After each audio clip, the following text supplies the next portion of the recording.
అందరికీ నమస్కారం. ఈరోజు మా మండలిలో వ్యవసాయ రంగం మీద లఘు చర్చ జరిగింది. అందులో వ్యవసాయ శాఖ మంత్రివర్యులు చెప్పిన సమాధానాలు నిజంగా చాలా తీవ్ర నిరాశకు గురి చేశాయి మాకు. ఎందుకంటే మేనిఫెస్టోలో ఈ ప్రజాగళం మేనిఫెస్టోలో క్లియర్గా చెప్పారు, ఈ పెట్టుబడి సాయం అన్నదాత సుఖీభవ పెట్టుబడి సాయం ప్రతి రైతుకి ఏటా 20,000 ఆర్థిక సహాయం చేస్తాము అని చెప్పడం జరిగింది. కానీ అందులో 6,000 రూపాయలు సెంట్రల్ గవర్నమెంట్ ఇస్తుంది, మిగిలిందే మేము ఇస్తామని ఎక్కడా మెన్షన్ చేయలేదు. అంటే ఎన్నికల టైంలో ప్రజలకు చెప్పింది మాత్రం 20,000 రూపాయలు సంవత్సరానికి రైతుకి ఇస్తామనేది క్లియర్గా చెప్పి ఇప్పుడు మాట మార్చడం జరిగింది.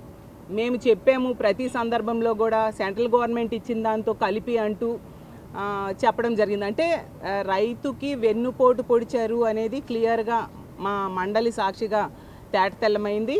అలాగే మంత్రి గారు చెప్పారు, 5-6 గంటలు వ్యవసాయ శాఖ మీద సమీక్షలు చేశాను ఇది అదనేసి. సరే, చాలా సంతోషం, సమీక్ష చేస్తే చాలా మంచిదే. కానీ మరి ఈ మిర్చి రైతులకి గిట్టుబాటు ధర ఏమైనా ఇస్తున్నారా, పెంచుతున్నారా, ప్రభుత్వం ఏమైనా సాయం చేస్తుందా, దాని గురించి ఏమీ కూడా మాట్లాడలేదు. అలాగే ఇన్పుట్ సబ్సిడీ గురించి కూడా ఏదో కంటిన్యూస్ ప్రాసెస్ అలా అని చెప్తున్నారు తప్ప ఎన్ని దగ్గరలు పంట నష్టపోయారు రైతులు కానీ ఎక్కడ కూడా ఇచ్చిన సందర్భాలు అయితే మనకు కనిపించలేదు. అలాగే తీసుకుంటే ఈరోజు ఆంధ్రప్రదేశ్ రాష్ట్రం వ్యవసాయ రంగం తీవ్రమైన సంక్షోభంలో ఉంది. దానికి ఎన్నో కారణాలు. ఒకటి ప్రకృతి, రెండోది ఈ ప్రభుత్వం వచ్చి 10 నెలలు అయింది. 10 నెలల్లో రైతులకి నిట్ట నిలువుగా మోసం చేశారు, రైతుల్ని ఆదుకోవట్లేదు అనేది ఎన్నో సందర్భాల్లో రుజువు చేయడం జరిగింది. యాక్చువల్గా ఆంధ్రప్రదేశ్ అంటే అన్నపూర్ణ లాంటి రాష్ట్రం. ఈ రాష్ట్రంలో అన్నదాతకి ఈరోజు ఎంత ఘోరంగా అన్నమో రామచంద్ర అనే పరిస్థితి రావడం నిజంగా చాలా బాధాకరం. దీనికి ప్రధాన కారణం ఏంటంటే ఇప్పుడున్న పాలకుల తాలూకా నిర్లక్ష్యం. గతంలో చూసాం, చంద్రబాబు నాయుడు గారు వ్యవసాయం దండగా అని చెప్పడమే కాకుండా రైతు రుణమాఫీ చేస్తానని చెప్పి చేయకుండా 87,000 కోట్ల రూపాయలు చేయకుండా మోసం చేయడం జరిగింది. అలాగే 2016 అక్టోబర్ నుంచి మనం అలాగే రైతులకు ఆ రోజుల్లో మనం చూస్తే 0 వడ్డీ రుణం కూడా ఇవ్వని పరిస్థితి మనం ఆ రోజుల్లో చూసాం చంద్రబాబు నాయుడు గారు. ఈరోజు తీసుకుంటే మళ్ళీ అధికారంలోకి వచ్చాక ప్రజలు నిట్ట నిలువుగా మోసం చేయడమే కాకుండా గత 5 ఏళ్ళు జగన్మోహన్ రెడ్డి గారి పాలనలో రైతులు నిజంగా ఒక పండగ వాతావరణంలో వ్యవసాయం చేసేవారు. ఎందుకంటే జగనన్న రైతాంగాన్ని, రైతుల్ని కంటికి రెప్పలా చూసుకుంటే ఈ ప్రభుత్వం కాలనాగులా కాటేస్తూ ఉండే పరిస్థితి మనం చూస్తూ ఉన్నాము. ఎందుకంటే ఈరోజు ఈ కూటమి ప్రభుత్వం అధికారంలోకి వచ్చి ఇంచుమించు 10 నెలలు కావస్తూ ఉంది. ఈ 10 నెలల్లో పండించే పంట విస్తీర్ణం 86 లక్షల నుంచి 16 లక్షలు తగ్గిపోయింది. 70 లక్షల ఎకరాలకే 70 లక్షల ఎకరాలే పంట విస్తీర్ణం సాగులోకి వచ్చింది. అందులో ఈ తుఫాన్లు, వరదలు, అలాగే కరువు, వీటి వలన ఇంకో 10 లక్షల ఎకరాలు పంట సాగు తగ్గిపోయింది. ఇలాంటి పరిస్థితిలో రైతాంగానికి సరైన సహాయం చేయాలి, పెట్టుబడి నిధి ఇవ్వాల్సిన అవసరం ఉంది. ఇవ్వలేదు సరికదా, గిట్టుబాటు ధర కూడా ఈ ప్రభుత్వం ఇవ్వని పరిస్థితి మనం క్లియర్గా చూసాం. ఎందుకంటే అసలు ఈ రాష్ట్రంలో ఈ ప్రభుత్వం అధికారంలోకి వచ్చాక ఒకవైపు చూస్తే కరువు, ఇంకోవైపు తుఫాను, అలాగే వరదలు ఇలాంటివన్నీ కూడా వచ్చిన పరిస్థితి చూసాం. ఇంకోవైపు చూస్తే నాసిరకం విత్తనాలు ఉన్నాయా లేదా? గతంలో జగన్మోహన్ రెడ్డి గారి పాలనలో క్వాలిటీ టెస్టింగ్ ల్యాబ్స్ పెట్టడం వలన నాణ్యమైన విత్తనాలు, ఎరువులు ముఖ్యంగా రైతులకు దొరికిన పరిస్థితి మనం చూసాం. ఈరోజు నాణ్యమైన విత్తనాలు లేకపోవడం వలన పంట దిగుబడి తగ్గిపోయింది.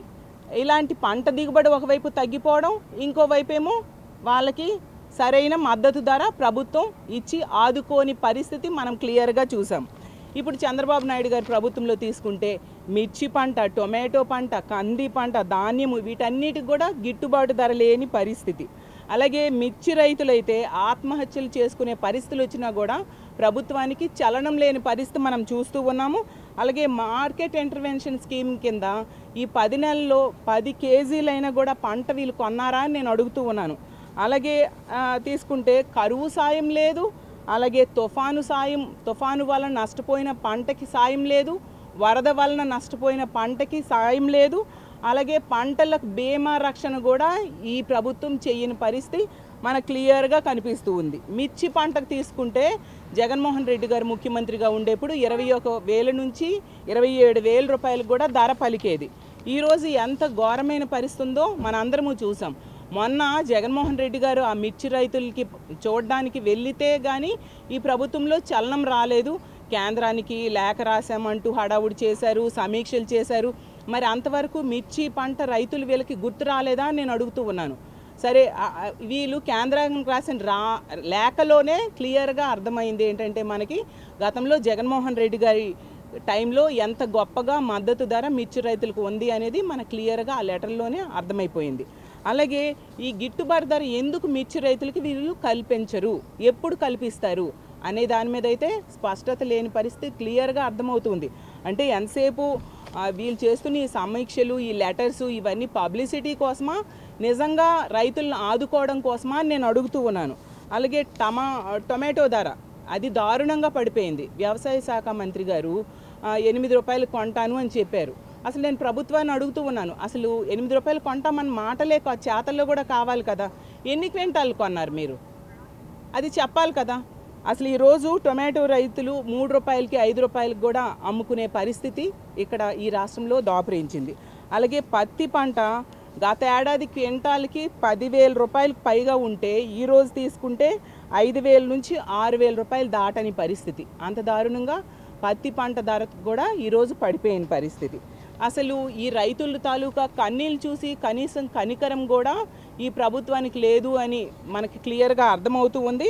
అలాగే తీసుకుంటే పెట్టుబడి సాయం 53 లక్షల మంది రైతులకి 20,000 రూపాయలు సంవత్సరానికి పెట్టుబడి సాయం ఇస్తామని చెప్పారు. మన బడ్జెట్ అయిపోయింది, ₹1 కూడా ఇవ్వలేదు. ఈ బడ్జెట్లో కేటాయించమని చెప్తున్నారు కానీ అంతమంది రైతులకు సరిపోయినంత కేటాయించలేదు. ఇప్పుడు వ్యవసాయ శాఖ మంత్రి గారు కేంద్రం సాయంతో కలిపి అనేసి మాట మార్చడం జరిగింది. అంటే జగన్మోహన్ రెడ్డి గారు తీసుకుంటే గత 5 ఏళ్ళు టంచిన్గా 13,500 కేంద్ర సాయంతో కలిపి అయితే క్లియర్గా రైతులకు ఇవ్వడం జరిగింది. యాక్చువల్గా ఎన్నికల టైంలో 50,000 ఇస్తానన్న వ్యక్తి 67,500 రూపాయలు ప్రతి సంవత్సరం కూడా రైతుల అకౌంట్లో వేసి వాళ్ళకి పెట్టుబడి సాయం చేసి ఆదుకోవడం మన అందరము చూసాము. అసలు ఈరోజు ఈ ప్రభుత్వం అధికారంలోకి వచ్చాక అన్నదాత నోటికాడ కూడుని లాగేసుకుంటున్న మానవత్వం లేని ప్రభుత్వం అనేది క్లియర్గా ఈ రాష్ట్రంలో ఉన్న రైతులకి అర్థమైందని తెలియజేస్తూ ఉన్నాను. అలాగే తీసుకుంటే ఈ ప్రభుత్వం రైతుల పట్ల ఎంత దారుణంగా వ్యవహరిస్తుంది అనేది మనం తీసుకుంటే ఎన్నో సందర్భాల్లో ఈ 10 నెలల్లో తీసుకుంటే అకాల వర్షాలు వచ్చాయి, వరదలు వచ్చాయి, తుఫాన్లు వచ్చాయి, రకరకాలుగా కరువు వచ్చింది. ఇన్ని సందర్భాల్లో ఏ ఒక్కరికి కూడా ₹1 సాయం కూడా ఈ ప్రభుత్వం చేయలేదు. దానికి నేను చెప్తాను, మనం తీసుకుంటే జూలైలో, గత ఏడాది జూలైలో తీసుకుంటే 14,000 యాక్చువల్గా గత ఏడాది జూలైలో 44,578 ఎకరాల్లో పంటలు బాగా దెబ్బతినడం జరిగింది. అందులో రైతులు 31,666 మంది రైతులకి 31.53 కోట్ల పరిహారం ఇవ్వాల్సిన అవసరం ఉంది. కానీ ఇప్పటి వరకు ఇవ్వలేదు. అంటే జూలైలో జరిగిన ఇంతవరకు మార్చి వచ్చేసినా ఇవ్వని పరిస్థితి మనం చూసాం. అలాగే అక్టోబర్లో అకాల వర్షాలు మళ్ళీ వచ్చాయి. అప్పుడు 25,152 ఎకరాల్లో పంటలు దెబ్బతినడం జరిగింది. ఈ రాష్ట్రంలో 16,504 మంది రైతులకు 14.42 కోట్ల పరిహారం ఇవ్వాలి, వాళ్ళు నష్టపోయారు. కానీ ఇప్పటికి కూడా ఈ ప్రభుత్వం ఇవ్వలేదు. అలాగే తీసుకుంటే ఖరీఫ్లో తీసుకుంటే కరువు వలన 2,36,205 ఎకరాల్లో పంట నష్టపోవడం జరిగింది. అందులో 141,389 మంది రైతులకు 143.10 కరువు సాయం అందించాల్సిన అవసరం ఉన్న ఈ రోజు కూడా ఈ ప్రభుత్వం అందించిన పరిస్థితి మనం క్లియర్గా చూసాం. అలాగే నవంబర్లో పెంజల్ తుఫాన్ వచ్చింది. దానివలన 21,713 ఎకరాల్లో పంటలు దెబ్బతినడం జరిగింది. అందులో 14,437 మంది రైతులకు 11.43 కోట్ల రూపాయలు రైతులకు అందించాలి. అది కూడా ఈ రోజుకి ఇవ్వలేదు. అలాగే డిసెంబర్లో వచ్చిన అధిక వర్షాల వలన దెబ్బతిన్న 16,173 ఎకరాలకి 10,118 మంది రైతులకి ఇవ్వాల్సిన 7,61,00,000 కూడా పెండింగ్లో పెట్టడం జరిగింది. అలాగే రబీ 2023-24లో తీసుకుంటే 4,12,803 ఎకరాల్లో నష్టపోయారు రైతులు. ఎంతమంది? 1,58,470 మంది రైతులు. వాళ్ళకి ఇవ్వాల్సిన 164.05 కోట్లు కరువు బకాయిలు కూడా ఈ రోజు కూడా ఈ ప్రభుత్వం విడుదల చేయలేదు. అంత దారుణంగా వ్యవహరిస్తూ సభాముఖంగా చాలా వ్యవసాయ రంగాన్ని ఉద్ధరిస్తున్నట్టుగా వ్యవసాయ శాఖ మంత్రి గారు చెప్పడం నిజంగా దారుణం. గతంలో జగన్మోహన్ రెడ్డి గారు ముఖ్యమంత్రిగా ఉన్న టైంలో చూసుకుంటే విత్తనం నుంచి విక్రయం వరకు, పెట్టుబడి నుంచి గిట్టుబాటు వరకు ప్రభుత్వమే చూసుకునేది.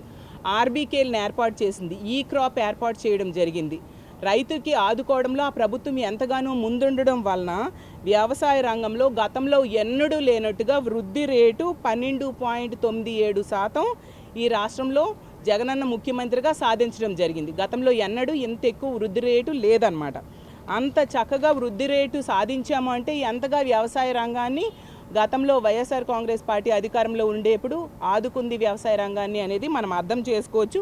ఇదేదో నేను ఇచ్చిన ఫిగర్స్ కాదు, ఇది ఆర్బీఐ కేంద్ర ఆర్థిక శాఖ ఇచ్చిన రిపోర్టు. దీన్ని బట్టి మనం అర్థం చేసుకోవచ్చు ఎంత మేలు చేసింది జగనన్న ప్రభుత్వం అనేది మనం అర్థం చేసుకోవచ్చు. జగన్మోహన్ రెడ్డి గారు ముఖ్యమంత్రిగా ఉండేప్పుడు మనం తీసుకుంటే ఉచిత పంటల బీమా ఇచ్చేవారు. మన అందరము చూసాం. ఉచిత పంటల బీమా ఇవ్వడమే కాకుండా 0 వడ్డీ రుణాలు ఇవ్వడం జరిగింది. రైతు భరోసా కేంద్రాలను తీసుకొచ్చి నాణ్యమైన విత్తనాలు, ఎరువులు ఇచ్చిన పరిస్థితి మనందరం చూసాం. నిజం చెప్పాలంటే జగన్మోహన్ రెడ్డి గారు ముఖ్యమంత్రిగా ఉన్న 5 ఏళ్ళు కూడా మనం ఎక్కడా కూడా రైతులు కల్తీ విత్తనాలు దొరికాయి ప్రభుత్వం సప్లై చేసిందని కానీ, ఎప్పుడైనా విత్తనాల కోసం రైతులు క్యూలో ఉన్నారని కానీ ఆ మాట మనం ఎక్కడా వినలేదు.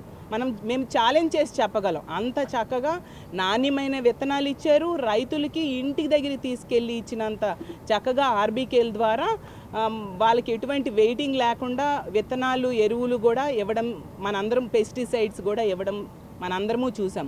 అంత చక్కగా రైతాంగానికి పెద్దపీట వేశారు. ఈ క్రాప్ ద్వారా గిట్టుబాటు ధర వచ్చేట్టుగా చేయడం జరిగింది. ఎక్కడైనా గిట్టుబాటు ధర రాకపోతే ఒక టోల్ ఫ్రీ నంబర్ ఏర్పాటు చేశారు. 1907 అనేసి ఒక టోల్ ఫ్రీ నంబర్ ఏర్పాటు చేయడం జరిగింది. అప్పుడు గవర్నమెంట్ ఆ టోల్ ఫ్రీ నంబర్ కనుక కాల్ చేస్తే గవర్నమెంటే కొనుగోలు చేసేది. పంటల్ని కొనుగోలు చేసి వాళ్ళకి గిట్టుబాటు ధర ఇచ్చేట్టుగా చేయడం జరిగింది. అంత చక్కగా చేస్తే ఇప్పుడు ఈ ప్రభుత్వం వచ్చాక ఆర్బీకేలు నిర్వీర్యం చేశారు. దానికి అనుసంధానంగా ఉన్న ఇంటిగ్రేటెడ్ ల్యాబ్స్ను కూడా ఈరోజు నిర్వీర్యం చేయడం జరిగింది. అసలు గతంలో జగనన్న ముఖ్యమంత్రిగా ఉండేప్పుడు ఒక కల్తీ విత్తనాలు, ఎరువులు లాంటివి ఇవ్వాలంటే భయపడేవారు. ఎందుకంటే ప్రభుత్వం ఒప్పుకోదు కల్తీ విత్తనాలు ఇవ్వడానికి అనేసి భయపడేవారు. ఈరోజు ప్రభుత్వం అసలు ఆర్బీకేల ద్వారా నాణ్యమైన విత్తనాలు, ఎరువులు సప్లై చేసే వ్యవస్థనే ఈరోజు నిర్వీర్యం చేసేస్తూ ఉండే పరిస్థితి మనం చూస్తూ ఉన్నాము. కాబట్టి ఇన్పుట్ సబ్సిడీ అనేది ఆ సీజన్ ముగిసేలోపే జగనన్న ముఖ్యమంత్రిగా ఉండేప్పుడు ఇచ్చేవారు. అంత చక్కగా పంట నష్ట పరిహారాన్ని ఇచ్చే పరిస్థితి ఒక్క జగన్మోహన్ రెడ్డి గారు ముఖ్యమంత్రిగానే ఉండేప్పుడే ఇచ్చి రైతుల్ని ఎంతగానే ఆదుకొని వచ్చే సీజన్ కల్లా ఈ పెట్టుబడి సాయం అందేట్టుగా ఆ రోజు జగన్మోహన్ రెడ్డి గారు చేయడం జరిగింది. అంత చక్కగా రైతాంగాన్ని ఆదుకున్నారు జగనన్న. అసలు 10,000కు పైగా రైతు భరోసా కేంద్రాలు కట్టించడానికి పూనుకోవడమే కాకుండా 10,000 మందికి పైగా అగ్రికల్చర్ అసిస్టెంట్స్ని కూడా అపాయింట్ చేశారు జగన్మోహన్ రెడ్డి గారు. అసలు గతంలో ఎప్పుడైనా అంతమందిని అగ్రికల్చర్ అసిస్టెంట్స్ని రైతుల కోసం అపాయింట్ చేసిన చరిత్ర మనం చూసామా? అది జగనన్న ముఖ్యమంత్రిగా చేయడం జరిగింది. అంతగా రైతాంగానికి, వ్యవసాయానికి పెద్దపీట వేయడం జరిగింది. మాట్లాడితే వ్యవసాయ శాఖ మంత్రి గారు కొడవలి ఇవ్వలేదు, కొడవలి పిడి ఇవ్వలేదు, పిడి కూడా ఇవ్వలేదని మాట్లాడుతున్నారు.